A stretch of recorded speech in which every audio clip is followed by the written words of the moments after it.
وہ کہتا ہے یار میں تیرے ساتھ اس طرح کی زبان استعمال کرتا ہوں، اس طرح کے الفاظ تیرے ساتھ ہی نکالتا ہوں۔ وہ کہتا ہے یار میں بھی پہلے اس طرح سے بولا کرتا تھا، مطلب خوش ہوتا تھا نا جب میں اپنے دوستوں کے پاس ساتھ، تو پتہ نہیں کیا عجیب سے الفاظ نکال۔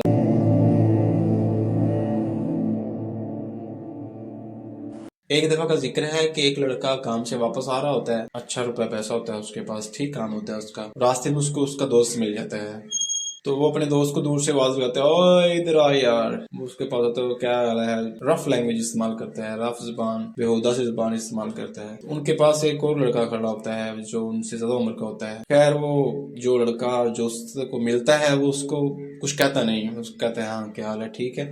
جو اس کو راستے میں ملتا ہے حال چال پوچھتے ہیں، ٹھیک ہے۔ جیسے ہی وہ چلا جاتا ہے نا، تو وہ پھر جو لڑکا کام سے واپس آ رہا ہوتا ہے اس کو پھر رف لینگویج پھر دوبارہ استعمال کرتا ہے، ویسے الفاظ پھر نکالتا ہے، ہو تیرا فلاں فلاں کیا حال ہے، ٹھیک ہے تو سنا، سب ٹھیک ہے ودیا ہے یار۔ اب بعد میں اس کو کہتا ہے یار اس طرح سے الفاظ نہ مت استعمال کیا کر۔ وہ کہتا ہے یار میں تیرے ساتھ اس طرح کی زبان استعمال کرتا ہوں، اس طرح کے الفاظ تیرے ساتھ نکالتا ہوں۔ وہ کہتا ہے یار میں بھی پہلے اس طرح سے بولا کرتا تھا، مطلب خوش ہوتا تھا نا جب میں اپنے دوستوں کے پاس ساتھ، تو پتہ نہیں کیا عجیب سے الفاظ نکالا تھا، بہت بری زبان استعمال کرتا تھا، گالی نکالنا، دوستی میں، فرینڈ شپ میں خوش ہوتا تھا، پتہ نہیں ہوتا تھا جو الفاظ دل میں آئے کہہ دیے میں پرواہ نہیں کیا کرتا تھا۔ لیکن بعد مجھے احساس ہوا کہ میں کچھ ایسے الفاظ کہہ جاتا ہوں جو مجھے نہیں کہنے چاہیے، جن کے بارے میں بعد میں مجھے پچھتاوا ہوتا ہے۔ تو بھی کوشش کیا کر اچھی زبان، اچھے الفاظ استعمال کیا کر، کسی کو گالی کے ساتھ مخاطب مت کیا کر، نہ ہی کسی ایسے الفاظ جس سے اگلا بندہ برا محسوس کر جائے۔ تو وہ پھر کہتا ہے ٹھیک ہے یار میں آئندہ سے دھیان رکھوں گا۔ دیکھیے ہم بعض اوقات بہت خوش ہوتے ہیں، ہمیں نہیں پتا ہم کیا کہہ رہے ہوتے ہیں، لیکن ہم کہہ جاتے ہیں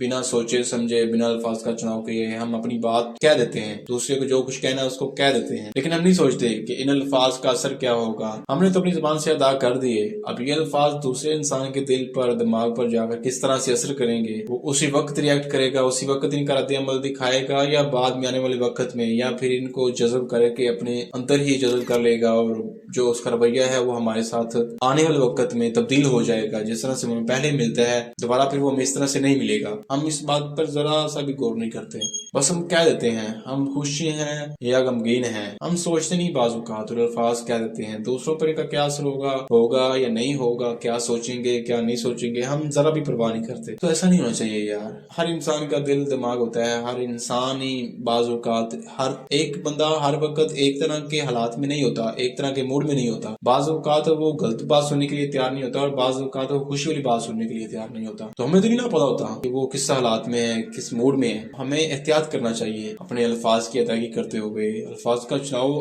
بہتر طریقے سے کرنا چاہیے، تاکہ دوسرے انسان کو دکھ نہ لگے، اور نہ ہی وہ ہماری باتوں سے یہ سوچے کہ یار آئندہ سے میں نے یہ کوشش کرنی ہے کہ اس شخص کو دوبارہ میں نہ ملوں۔ جب ہم نے بات کر کے کسی کے ساتھ بات کر اپنا دل بہلانا ہے نا، کسی کے ساتھ بات کر اپنا موڈ اچھا کرنا ہے، نہ کہ اس کا موڈ خراب کر کے دوبارہ اس کو اس قابل بنا دینا کہ وہ ہم سے ملنے کی کوشش ہی نہ کریں، یا ہم اس سے ملنے کی کوشش کریں تو وہ ہمیں دیکھ کر اپنی آنکھیں چرا لے۔ اس طرح تو نہیں نہ کرنا چاہیے۔ ہم کسی کے ساتھ بات کرتے ہیں اچھا وقت گزارنے کے لیے، نہ کہ کسی کے ساتھ بات کرتے ہیں اس کو ایسی یاداشت دینے کے لیے جس کو یاد کر کے وہ ہمیں برے الفاظ کے ساتھ یاد۔ تو زندگی کو اچھے طریقے سے جینا سیکھو، اور اچھے الفاظ ادا کرنے کی کوشش کیا کرو۔